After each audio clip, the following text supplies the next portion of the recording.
سب سے بڑا محروم انسان وہ ہے کہ ہدایت ملنے کے بعد اللہ تعالیٰ اس سے ہدایت چھین لے۔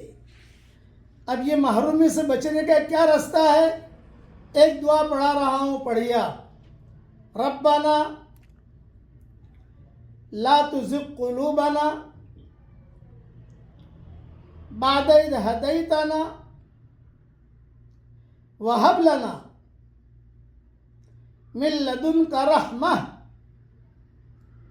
انک انت الوہاب۔ اے ہمارے پیارے رب، ہمارے دلوں کو نہ پھیریے جبکہ آپ ہم کو ہدایت دے چکے، اور ہم کو اپنے پاس سے رحمت دیجئے، بے شک آپ ہی سب کچھ دینے والے ہیں۔ یہ سورہ آل عمران کی آیت نمبر 8 ہے۔ علماء نے لکھا ہے کہ جو آیت پڑھتا رہے گا اللہ اس سے ہدایت نہیں چھینے گا، ہدایت پر اللہ اسے برقرار رکھے گا۔